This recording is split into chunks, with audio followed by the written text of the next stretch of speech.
Hello everyone, welcome to my channel Bold and Beautiful. Today, Sheila overhears a secret. Deacon Sharp's confession about Taylor Hayes blows up.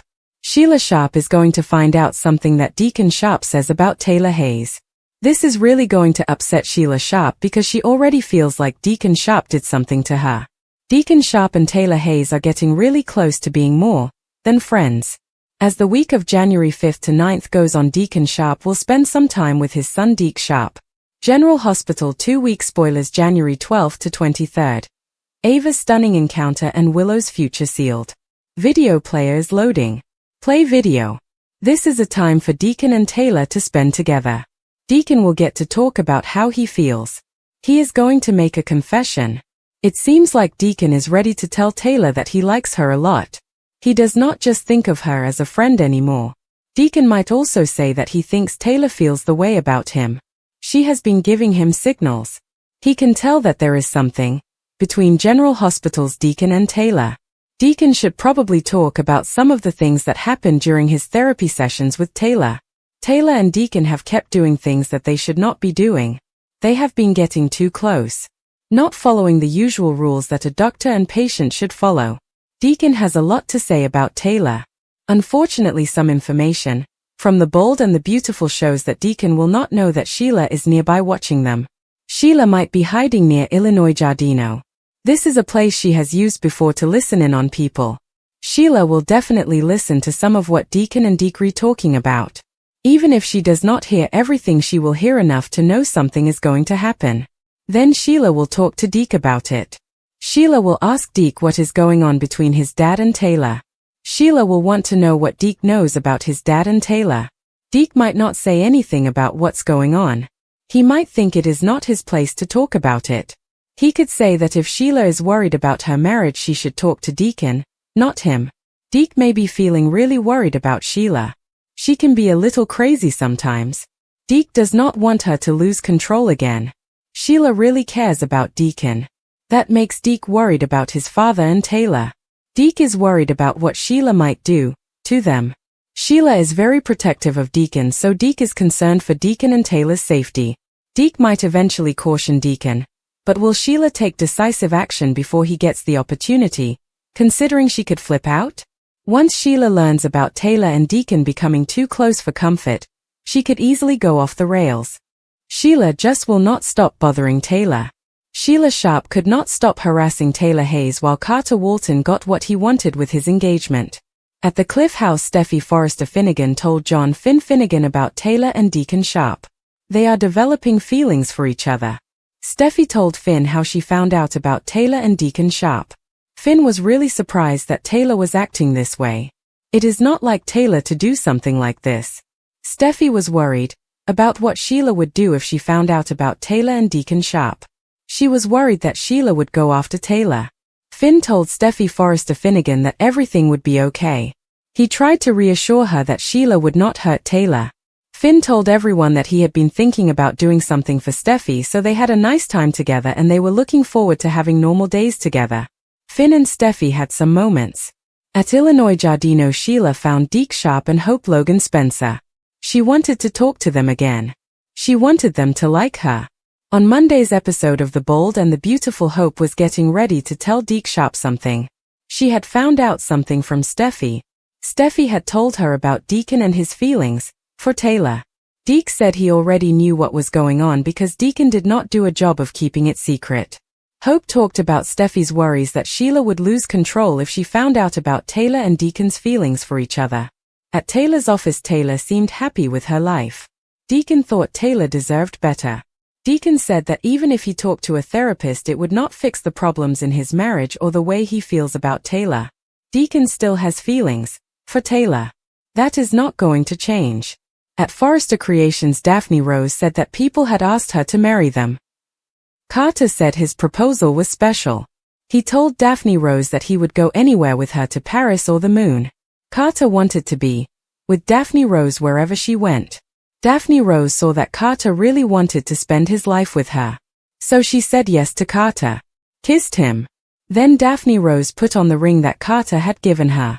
Carter was very happy that Daphne Rose had agreed to marry him. Daphne and Carter went back to his house later.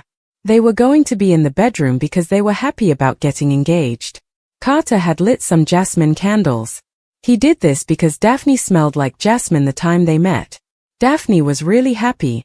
Carter told her that he had never felt this way about any woman. Daphne and Carter were together in bed. At the time, Sheila went to Taylor's office without telling her she was coming. Sheila wanted Taylor to help her talk to Deke and Hope. Sheila insisted Deacon was her world and refused to let anyone come between them, so Taylor looked unnerved. Sheila stood still in the hallway outside Deacon's apartment. The sound of the fridge and the quiet clinking of glasses from inside made it feel like she was watching a movie. This was real life, and it was the most scary moment she had ever had. Deacon's voice was low and honest and full of feeling as he talked to Taylor through the door. He told her that the night they spent together was not a mistake because they were sad and lonely. It was something that made him feel things he could not ignore. Being with Taylor made Deacon realize he was tired of not telling the truth and trying again and again. He wanted something, even if it meant changing everything he had worked for. Taylor's voice was shaking as she said she felt the way. In that moment, she was not Dr. Taylor Hayes or the person who always helped Ridge. Sheila was a woman who wanted to be noticed. She held her purse tightly as Deacon's words cut into her mind. He said he could not keep lying to Hope. He could not pretend his heart was not pulling him towards someone. He wanted to tell Hope the truth about Taylor. He wanted to end things before the secret hurt everyone. Taylor felt guilty, longed for Deacon at the same time. She whispered that Ridge could never know about her and Deacon.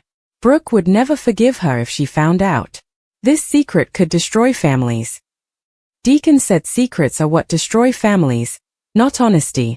Sheila smiled slowly as she thought about how funny it was. Deacon, of all people, wanted to be honest. She, the one who liked to cause trouble, now had a secret that could hurt everyone in Los Angeles. She thought about what she could do with this secret. She could tell Hope, hurt her feelings. She could tell Brooke, watch her use it against Taylor. She could tell Rich, make him very angry. She could keep it to herself and use it later. By the time Sheila got to her car, she was already thinking about how she could use this secret. She imagined how Brooke would look when she found out. She imagined how Hope would feel when she learned the truth. She imagined how Ridge would react when he found out about Taylor and Deacon. She imagined how Deacon would feel when he realized Sheila was behind it all. Sheila did not just want to tell the truth. She wanted to plan how it would all happen. She wanted to give people hints and let them figure it out for themselves. She wanted to watch Brooke suspect that something was wrong with Taylor. She wanted to watch Hope notice that her father was acting strange. She wanted to watch Ridge wonder why Taylor was acting weird around Deacon. Over the few days, Sheila did exactly that. She went to Illinois Giardino, acted like she did not know anything. She told Hope that her father seemed restless. She told Brooke that she saw Taylor leaving Deacon's building one night. She made it seem like she thought Taylor was just going to therapy. Really, she was just trying to make Brooke suspicious. Brooke started to think about all the times she had talked to Taylor. She thought about all the times Taylor had smiled much or avoided talking about something. Ridge started to feel like something was wrong with Taylor. Taylor felt like everyone was closing in on her. She told Deacon that he should not tell Hope the truth yet. Deacon said he could not keep lying. So Deacon invited Hope to dinner. He was very nervous as he thought about what he was going to say. Sheila had already texted Brooke and Ridge. She told them to come to Illinois Giardino that night because something important was going to happen. When Deacon started to tell Hope the truth, the room was very quiet. Hope's eyes got big with fear.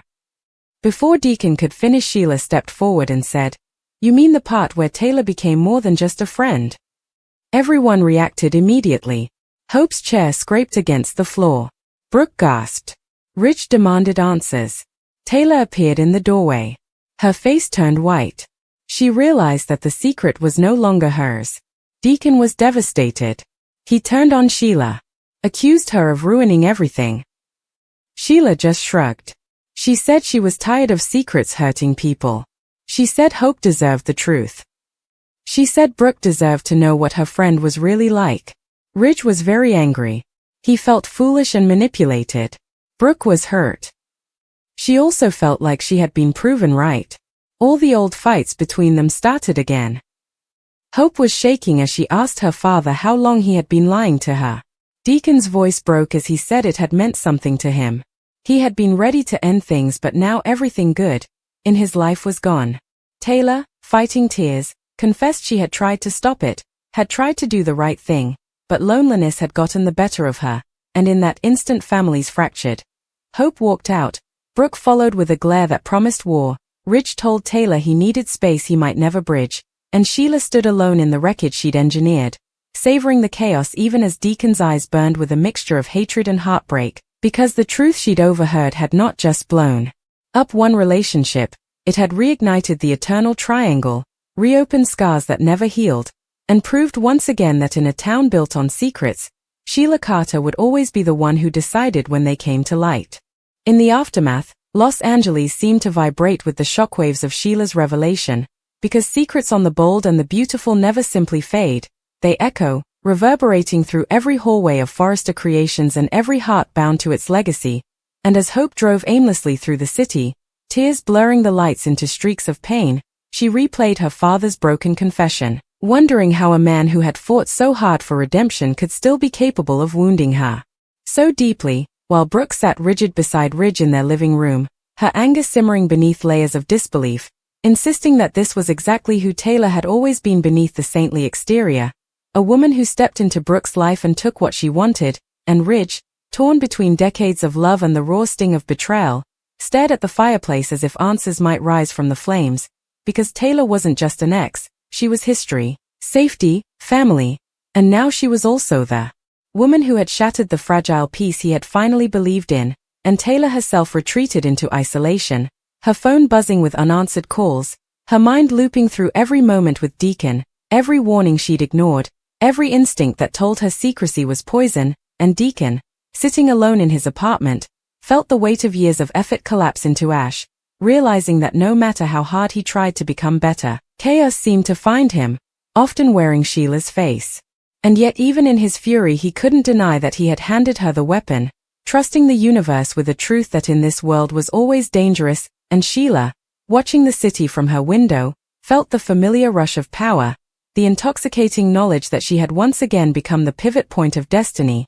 But beneath her triumph flickered something unexpected, a trace of resentment toward Deacon, not for hating her, but for believing in honesty, for making her briefly feel like an outsider to the hope she could never truly touch, and that resentment hardened into resolve, because if she could not be part of redemption, she would always control its destruction, and so she continued to move like a whisper through their lives, appearing at just the wrong moments, offering sympathetic glances, reminding Brooke how often Taylor had judged her choices, reminding Ridge how many times Brooke had forgiven him, subtly suggesting that forgiveness was weakness, that boundaries were illusions, and soon Brooke and Ridge found themselves arguing not only about Taylor but about everything that had ever come between them, every old betrayal resurfacing, every insecurity magnified, until even love felt like a battlefield, while hope withdrew from both parents, unsure how to reconcile the man who raised her with the man who had hurt her, and in that distance Sheila found opportunity,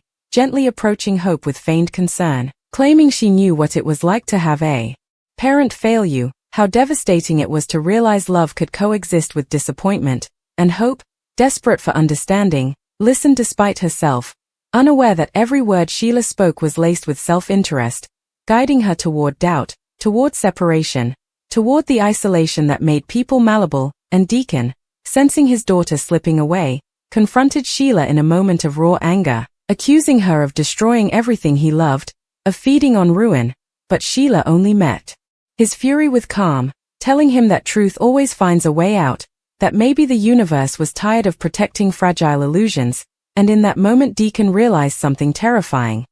That Sheila truly believed she was an agent of destiny, not destruction, and that belief made her unstoppable, because you cannot reason with someone who sees chaos as clarity, and as days turned into weeks, the fallout deepened, Ridge avoided Taylor, Brooke avoided empathy, Hope avoided trust, and the Forrester empire, built on beauty and vision, became a mirror of their fractured bonds, designs unfinished, meetings tense, creativity stifled by emotional exhaustion, until one evening Ridge finally confronted Taylor, demanding to know if any of it had been real, if she had ever truly let go of him, and Taylor, voice breaking, admitted that part of her had always loved him, that Deacon had awakened a longing she thought she'd buried, but that she never meant to hurt anyone.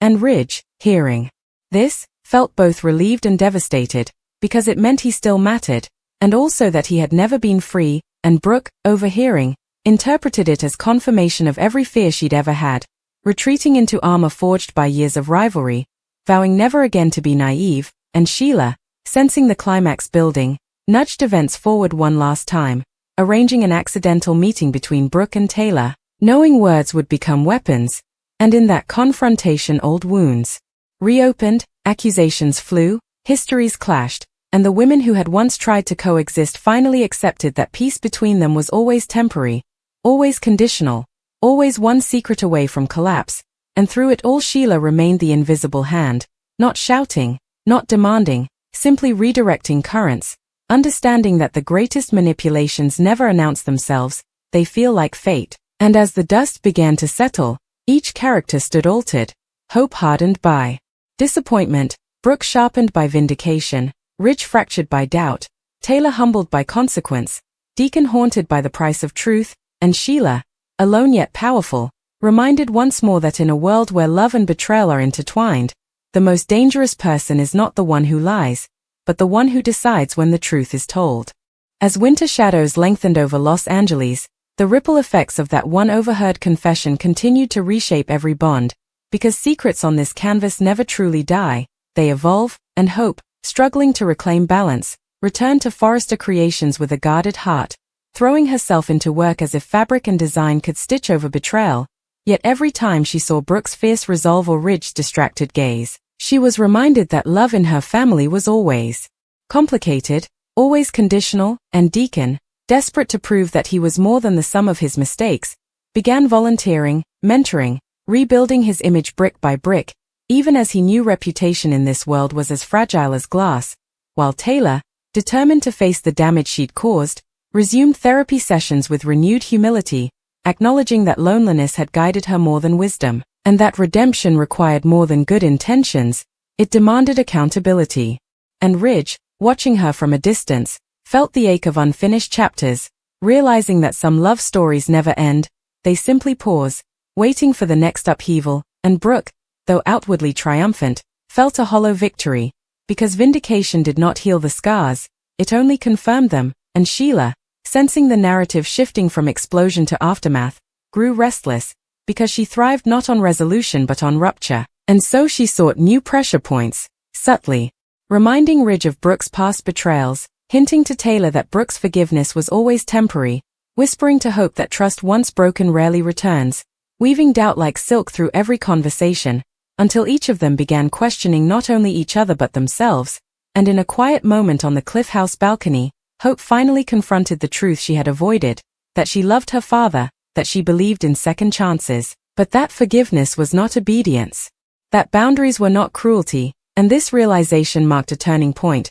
because it meant Sheila's influence, though powerful, was not absolute, and when Hope later crossed paths with Sheila and gently but firmly told her that pain did not grant permission to cause more pain, that truth could heal but manipulation only deepened wounds, Sheila felt something unfamiliar, a flicker of displacement, as if for a moment she were no longer the narrator of their destinies but merely another character, and though she masked it with a smile, the seed of resistance unsettled her, reminding her that chaos, too, had limits, and that even in this world, people could choose growth over ruin, and as night fell, each of them stood at the edge of something new.